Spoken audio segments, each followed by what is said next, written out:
اپنی صحت کے متعلق مزید معلومات حاصل کرنے کے لیے ابھی ہمارا چینل سبسکرائب کریں اور بیل آئیکن کو دبانا مت بھولیں۔ السلام علیکم، ہیلتھ اویئرنیس سیریز میں آج ہم بات کریں گے ایسڈ ریفلیکس یا گیسٹرو ایسوفیجیل ریفلیکس ڈیزیز کے بارے میں، جس میں خوراک جو ہے وہ معدے سے بار بار منہ کی طرف آتا ہے۔ معدہ جو ہے وہ خوراک کو یعنی اوپر کی طرف پش کر دیتا ہے۔ تو اس میں ہوتا یہ کہ جو خوراک کی جو نالی ہے یعنی معدے کے اوپر ایک بٹن لگا ہوتا ہے، جب ہم خوراک لے رہے ہوتے ہیں تو وہاں سے پریشر پڑتے ہیں، بٹن جو ہے وہ کھل جاتے ہیں اور خوراک نیچے جو ہے چلا جاتا ہے۔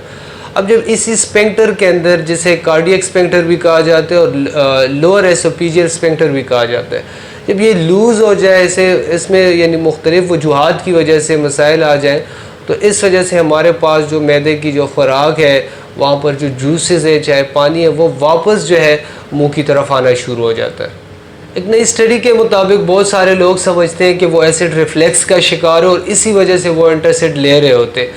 جبکہ ایسا ہوتا نہیں ہے۔ وہ دیگر مختلف وجوہات کی وجہ سے انہیں جو ہے تیزابیت کا مسئلہ ہوتا ہے اور وہ اس کنڈیشن کو ایسڈ ریفلیکس یا گیسٹرو ایسوفیجیل ریفلیکس ڈیزیز سمجھ لیتے ہیں اور بلا ضرورت بہت ساری میڈیسن کا استعمال کرتے ہیں جو کہ بہت زیادہ نقصان دہ۔ اس کی علامات کے بارے میں اگر بات کریں تو عام طور پر یہی ہوتا ہے کہ جو خوراک لے رہے ہوتے ہیں، جو پانی وغیرہ پیے جاتے ہیں، تو وہ واپس آ جاتے ہیں منہ کی طرف۔ اس کے علاوہ جو معدے کے اندر جو جوسز وغیرہ ہے، جو تیزابیت ہے، جو کہ ہاضمے میں مددگار ہوتے ہیں، وہ بھی اس کے ساتھ یعنی منہ کی طرف آ جاتے ہیں، جس کی وجہ سے یہاں پر یہ جو خوراک کی نالی ہے اس میں زخم بھی بن جاتا ہے۔ اس کے علاوہ اگر ہم دیکھیں تو بعض لوگ کہتے ہیں کہ سینے میں جلن ہے، معدہ جل رہا ہوتا ہے، تو اس طرح کی علامات اس میں سامنے آتی ہیں۔ اس کی وجوہات میں جو لوگ بار بار کھانا کھاتے ہیں یا رات کو دیر سے کھاتے ہیں، یا خاص طور پر جو اسپائسی یا جنک فوڈ ہے، فاسٹ فوڈ ہے، یعنی کولڈ ڈرنکس وغیرہ کا بہت زیادہ استعمال کرتے ہیں۔ اس کے علاوہ اسموکنگ ہے، شراب وغیرہ کا جو لوگ استعمال کرتے ہیں، یا کچھ بیکٹیریل گروتھ یعنی کچھ بیکٹیریاز ایسی ہیں جن کی وجہ سے یہ کنڈیشن پیدا ہو سکتی ہے، جیسے کہ ایچ پائلوری ہے۔ لیکن کہنے کا مطلب یہ ہے کہ ان لوگوں میں اس کے چانسز زیادہ ہوتے ہیں جو کہ بلا ضرورت بار بار کھانا کھا رہے ہوتے ہیں یا رات کو دیر سے کھا کے سو جاتے ہیں۔ تو ان ساری وجوہات کی وجہ سے یہ جو اسپینکٹر ہے، یہ جو اسٹمک کے اوپر جو بٹن ہے، جو جسے ہم کارڈیک اسپینکٹر یا لوور ایسوفیجیل اسپینکٹر کہتے ہیں، یہ لوز ہو جاتے ہیں اور یہ اوپن رہ جاتے ہیں، جس کی وجہ سے جو خوراک معدے کے اندر وہ واپس جو ہے وہ ریفلیکس کر جاتا ہے۔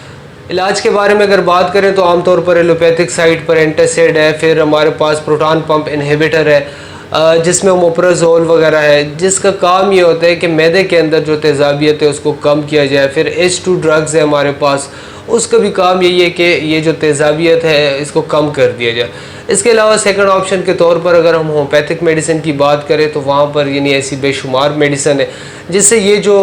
کارڈیک اسپینکٹر ہے اس کے لوز ہونے کی وجوہات کو ڈیل کیا جاتا ہے، یعنی کہ اس کو ٹھیک کیا جاتا ہے۔ جس میں اگر ہم دیکھیں ہمارے پاس بہت ساری میڈیسن ہے۔ نکسومی کا ایک ٹاپ رینک میڈیسن ہے۔ جو لوگ اسموکنگ کرتے ہیں، بار بار جو ہے کھانا کھاتے ہیں یا اسپائسی وغیرہ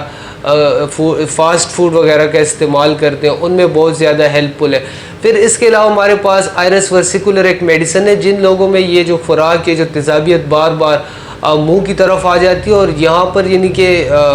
کڑواہٹ کا شکار ہو جاتے ہیں یا یہاں پر خوراک کی نالی میں زخم بن جاتے ہیں، وہاں پر آئرس ورسیکولر کا استعمال کیا جا سکتا ہے۔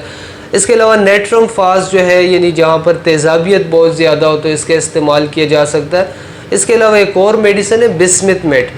تو یہ بیسیکلی یہ جو کارڈیک اسپینکٹر ہے، اس کو یہ جو اس کی جو کمزوری ہوتی ہے، جو لوز ہوا ہوتا ہے، اس کو ٹھیک کرنے میں کافی جو ہے ہیلپ فل ہے۔ بسمتھ میٹ سے یہ ایشو جو ہے ختم ہو جاتا ہے۔ اس کے علاوہ بہت ساری میڈیسن ہے جو کہ مختلف کازیشن وجوہات اور علامات کو دیکھ کر یعنی کہ ایڈوائز کی جا سکتی ہے، جس میں روبینیا ہے، لائکوپوڈیم ہے،